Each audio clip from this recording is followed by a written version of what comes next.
Alors, parler du court terme et du long terme, c'est un lieu commun en finance. Un autre lieu commun, c'est de parler du court-termisme des marchés. Récemment, de façon cyclique, les décideurs vont parler du court-termisme des marchés. Donc, par exemple, Jacques Attali a commis en 2013 un rapport sur le capitalisme patient et il mentionne que c'est parce qu'il y a une tyrannie du court terme, notamment dans le monde de la finance, que nos sociétés ont eu la crise de 2007-2008. Voici une autre déclaration de Hillary Clinton en 2015, donc une candidate démocrate à l'élection, qui parle de capitalisme trimestriel. Et l'idée derrière, c'est que les entreprises qui sont cotées sur les marchés vont se focaliser sur leur performance au trimestre. Et c'est ce qu'elle dénonce dans cette phrase. Une dernière citation, c'est celle du rapport qui a été commandé par le gouvernement britannique en 2012. Et ce rapport conclut qu'un des problèmes majeurs du marché action anglais, c'est le court-termisme qui règne sur ce marché. Alors qu'est-ce que c'est que le court-termisme dont nous parlent les décideurs ? Eh bien, en fait, il s'agit d'une pression exercée sur le marché, sur les entreprises, pour délivrer une performance à court terme importante. Donc cette performance à court terme importante, ça peut être un résultat qui est au niveau ou au-dessus des attentes des analystes, ou ça peut être une appréciation du cours de bourse à court terme.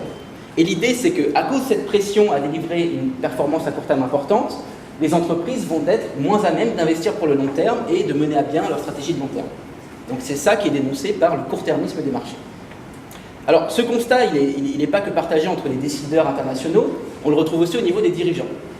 Donc par exemple, ici, c'est extrait de la lettre des deux fondateurs de Google à leurs actionnaires, et dans cette lettre, ils expliquent que le marché exerce des pressions à reporter des résultats en ligne avec les attentes du marché et que pour ce faire, eh bien, les entreprises peuvent être amenées à sacrifier des opportunités d'investissement de long terme. Et ils vont même plus loin, ils disent que dans certains cas, les dirigeants peuvent être amenés à manipuler de façon comptable ou plus frauduleuse leurs résultats pour être en ligne avec les attentes des analystes. Et donc ce constat, cette déclaration, elle n'est pas seulement le fait des dirigeants de Google. Quand on prend une étude qui a été conduite sur 400 directeurs financiers des plus grandes entreprises américaines, on retrouve le même son de cloche. 80% d'entre eux se disent prêts à sacrifier des investissements de long terme discrétionnaires en recherche et développement ou en marketing pour pouvoir reporter un résultat net trimestriel ou annuel en phase avec les attentes du marché. De la même façon, 50% d'entre eux se déclarent prêts à retarder la mise en place d'un projet créateur de valeur pour pouvoir préserver un résultat trimestriel ou annuel important en phase avec les attentes du marché. Donc, on voit que du point de vue des dirigeants, il y a aussi une pression court-termiste exercée par le marché, en tout cas c'est ce qu'ils déclarent, et les études académiques qui ont été faites sur le sujet convergent avec ces déclarations. Ce qu'on remarque quand on fait des études statistiques, c'est que le marché surréagit à la performance de court terme, c'est-à-dire que reporter un résultat trimestriel au-delà des attentes des analystes va permettre une réaction positive et forte du cours de bourse. On sait de façon statistique que les dirigeants manipulent leurs résultats, c'est-à-dire qu'ils utilisent des éléments discrétionnaires pour augmenter le résultat trimestriel, possiblement en réduisant l'investissement à long terme ou en réduisant les dépenses marketing. Et on sait que lorsqu'on prend des entreprises qui sont identiques en tout point, sauf que les entreprises du groupe A sont cotées et les entreprises du groupe B ne sont pas cotées, les entreprises du groupe B, donc non cotées, ont tendance à investir plus à long terme. Donc, ce qui semble converger avec le faisceau de preuves que je viens de mentionner, et qui semble dire que le fait d'être coté a des effets négatifs sur l'investissement de long terme et les stratégies de long terme. Alors, maintenant qu'il semble établi pour les décideurs et les dirigeants qu'il y a un problème du court-termisme des marchés, quelles sont les solutions qu'ils proposent ? Alors, quand on interroge les dirigeants, donc c'est une étude de Stanford de 2014 qui interroge des dirigeants d'entreprises américaines, leur réponse au court-termisme des marchés, c'est de constituer une base d'actionnaires de long terme. Là, à 92%, ils disent que la base idéale d'actionnaires qu'ils souhaitent, c'est une base d'actionnaires de long terme. Et pourquoi ? Parce que cette base leur permettrait d'implémenter des stratégies de long terme et de faire des investissements de long terme sans se soucier des conséquences à court terme sur les résultats qu'ils annoncent ou sur leur cours de bourse de ces stratégies à long terme. Donc il y aura un effet protecteur des investisseurs de long terme.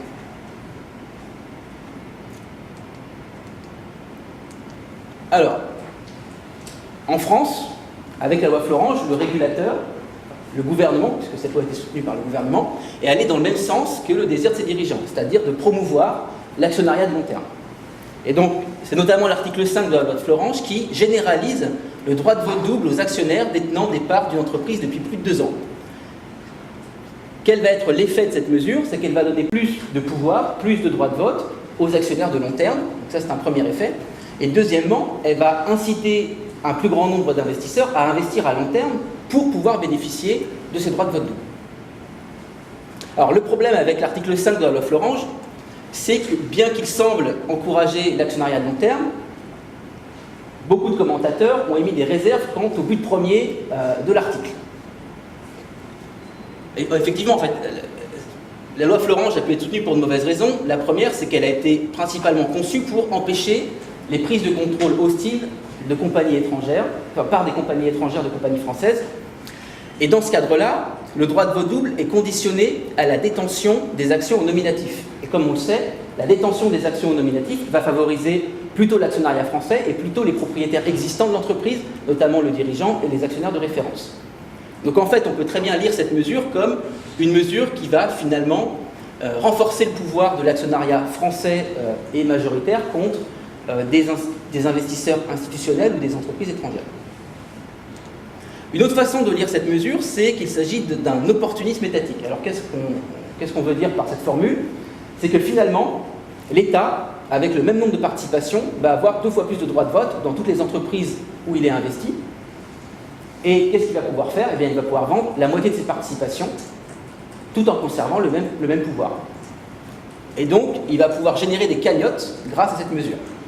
Et on a vu l'État, notamment chez Renault, aller chercher 5% de participation supplémentaire pour empêcher l'Assemblée extraordinaire des actionnaires de Renault de voter contre la généralisation des droits de vote double. Donc on voit bien qu'il y a un intérêt de l'État à ce que cette mesure soit passée, et on sait aujourd'hui que l'État attend que Renault soit à une valorisation correcte pour se désengager partiellement de Renault. Et il n'y aura aucun impact sur son pouvoir de contrôle puisqu'il va bénéficier de droits de vote double dans les 2 ans. Alors, bien qu'on peut avoir des réserves sur les motivations de la loi Florange, il n'en reste pas moins que un des effets de l'article 5, ça va être de promouvoir l'actionnariat de long terme. Et donc la question qui nous intéresse, c'est de savoir si cette promotion de l'actionnariat de long terme, ça va permettre ou non d'atténuer ou de résister au court-termisme des marchés. Est-ce que ça va donner les moyens aux dirigeants d'investir à plus long terme? Et en tant qu'académique, la question de recherche qui nous intéresse vraiment, c'est celle-ci. C'est quel est l'impact de l'horizon d'investissement des actionnaires sur les décisions et la performance des entreprises? C'est-à-dire, comment le fait d'avoir des actionnaires de long terme, par quels canaux ça va permettre ou ça va générer des décisions et de la performance? Donc c'est cette question qu'on va tenter de répondre dans les différents papiers de recherche qu'on va vous montrer. Mais juste avant, on va faire un point sur l'avancement de la littérature académique sur ces sujets. Alors, de façon théorique, on peut isoler 2 groupes. Un groupe des investisseurs de long terme, dont le souci est l'appréciation du cours de bourse sur un horizon de 3, 4 ou 5 ans, et des investisseurs de court terme, dont le souci est l'appréciation du cours de bourse sur quelques jours, une semaine, un trimestre. Donc, on voit qu'ils ont des divergences quant à leur préférence pour un horizon à laquelle la valeur actionnariale doit être maximisée. Et donc, la conséquence de ça, c'est que pour un dirigeant, maximiser la valeur actionnariale, en fait, ne veut rien dire. C'est-à-dire qu'elle dépend de qui sont mes actionnaires. Si mes actionnaires sont des investisseurs de court terme, maximiser la valeur actionnariale, ça va être augmenter le cours de bourse à court terme. Et donc, pour ce faire, je vais essayer de publier des résultats au-delà de l'attente des analystes pour générer une réaction de marché positive, par exemple. Si mes actionnaires sont majoritairement des actionnaires de long terme, maximiser la valeur, ça veut dire mettre en place des stratégies et des investissements qui, sur une durée longue de 5 ans, vont permettre de maximiser le cours de bourse. Mais ça peut très bien comprendre des phases au début où le cours de bourse descend ou des phases où au début les résultats nets annoncés sont négatifs.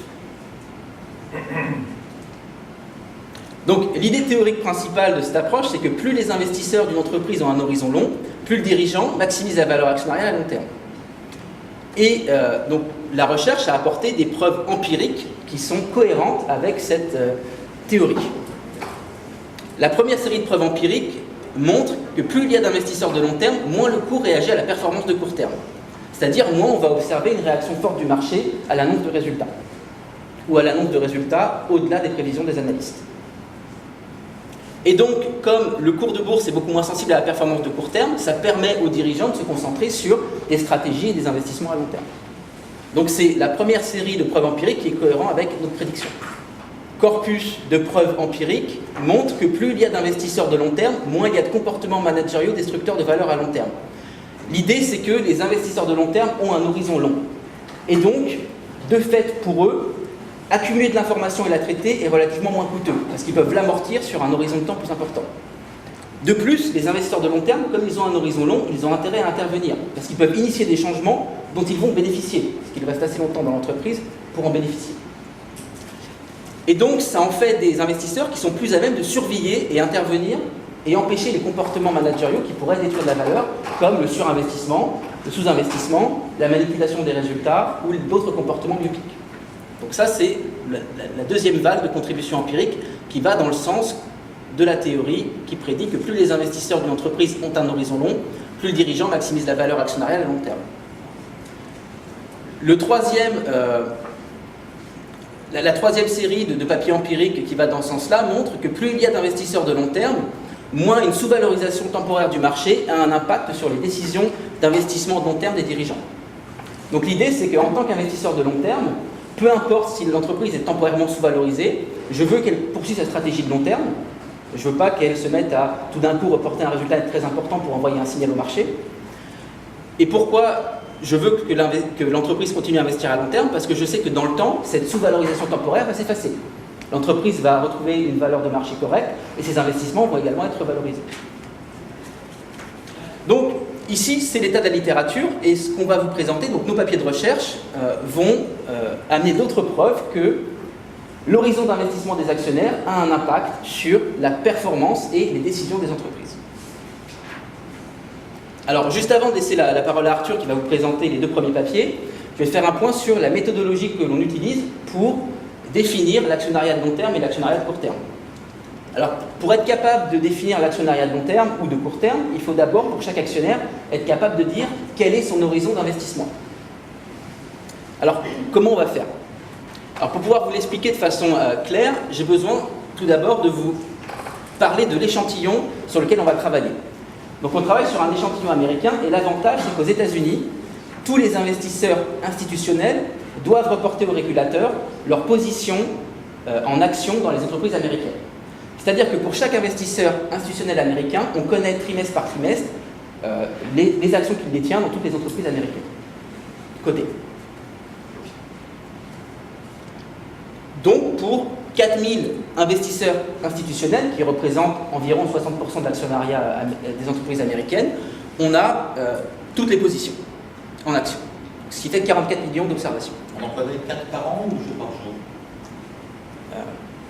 On connaît trimestre par trimestre la position du portefeuille. C'est calé, c'est le premier du jour de T1, le jour de T2, etc. Voilà, chaque premier jour du trimestre, on a l'information. Et donc, grâce aux positions du portefeuille trimestre par trimestre des investisseurs, on va pouvoir calculer le taux de rotation des actions dans leur portefeuille. Et on va se servir de cette mesure du taux de rotation des actions dans le portefeuille pour extrapoler l'horizon d'investissement de l'investisseur. L'intuition est la suivante: si le taux de rotation des actions dans le portefeuille est fort, on va déduire que l'investisseur a un horizon d'investissement court. S'il y a un faible taux de rotation des actions dans le portefeuille, c'est-à-dire s'il tend à garder très longtemps les actions dans le portefeuille, on va déduire qu'il a un horizon d'investissement long. Alors, de façon plus précise, la mesure qu'on utilise, c'est une mesure de turnover. Et en mots, ça veut dire qu'on va diviser la valeur des actions vendues sur les 12 derniers trimestres par la valeur du portefeuille il y a 12 trimestres. Et donc ça va nous donner une indication du pourcentage d'actions vendues dans le temps. Alors, on va lisser cette mesure du taux de rotation des actions dans le portefeuille sur 4 trimestres. Et ensuite, on va classifier les investisseurs institutionnels en 2 catégories en fonction de ce taux de rotation. Si le taux de rotation excède 35%, donc sur les 3 ans, sur les 12 trimestres, on va considérer que l'investisseur est de court terme. Si le taux de rotation est inférieur à 35%, on va considérer que l'investisseur est de long terme. Alors pourquoi on prend ce seuil de 35%? Eh bien parce qu'il correspond à ceci, il correspond à une conservation d'environ 2/3 des actions dans le portefeuille sur 3 ans. Ce qui peut également être interprété comme une durée moyenne de détention d'au moins 2 ans. Alors, on identifie un quart des investisseurs institutionnels américains comme étant de long terme en utilisant cette technique. Et on va faire des tests pour voir si la classification qu'on utilise fait sens. Un des premiers tests que l'on fait, c'est on regarde qui sont les investisseurs institutionnels américains que l'on identifie. Est-ce qu'on retrouve des investisseurs de long terme connus comme tels par les observateurs? Alors la première bonne nouvelle, c'est qu'on retrouve Berkshire, qui est le fonds de Warren Buffett. Et vous savez que si on demande à Warren Buffett quel est son horizon de détention, il répond l'infini. Donc c'est bon signe de l'avoir dans l'échantillon. Un deuxième investisseur de long terme qu'on retrouve, c'est BlackRock. Et ça fait sens puisque récemment, BlackRock, en s'associant avec d'autres investisseurs de long terme, ils ont fait une déclaration commune qui encourageait les entreprises à mener des stratégies de long terme, à ne pas céder au court-termisme des marchés, et ils se sont positionnés comme des investisseurs qui sont prêts à accompagner ces stratégies de long terme. Donc Carl Icahn, non, ah ouais. on ne l'a pas dans cette échantillon. On fait un deuxième test, c'est qu'on regarde si la mesure est persistante. Parce qu'évidemment, un souci, c'est que si le taux de rotation des actions dans le portefeuille d'un investisseur varie énormément dans le temps, il va être un coup considéré comme long terme, un coup comme court terme, un coup comme long terme, un coup comme court terme, et donc finalement, cette classification, elle ne dira rien sur sa durée réelle, enfin sur son horizon d'investissement. Donc, je vous épargne le détail, mais on a un papier de Derrien et co-auteur qui montre que cette mesure est persistante, c'est-à-dire que si on a été identifié comme investisseur de long terme à un instant T, dans les 20 trimestres qui suivent, on reste en moyenne investisseur de long terme. Donc, ce qui semble dire que la mesure qu'on utilise est pertinente. Alors, la dernière étape, c'est qu'au niveau de l'entreprise, on va agréger l'actionnariat des investisseurs institutionnels de long terme et l'actionnariat des investisseurs institutionnels de court terme pour obtenir actionnariat de long terme et actionnariat de court terme. Alors, bien sûr, on pourra toujours argumenter que le seuil des 35% est arbitraire, mais on va faire un test de robustesse et on le fait systématiquement dans tous nos papiers, c'est-à-dire qu'on va prendre une mesure continue qui ne dépend pas de la classification. C'est-à-dire qu'on va, pour avoir une idée de l'horizon d'investissement des actionnaires, on va calculer le taux de rotation moyen des actions dans le portefeuille des actionnaires de l'entreprise. On va prendre tous les actionnaires de l'entreprise, on va regarder quel est leur taux de rotation des actions dans le portefeuille, on va faire une moyenne pondérée. Et l'avantage de prendre cette moyenne pondérée, c'était une mesure continue qui ne dépend pas d'un seuil pour classifier entre long terme et court terme. Donc, j'espère qu'on a une idée un peu plus claire maintenant de la mesure de l'actionnariat de long terme et court terme.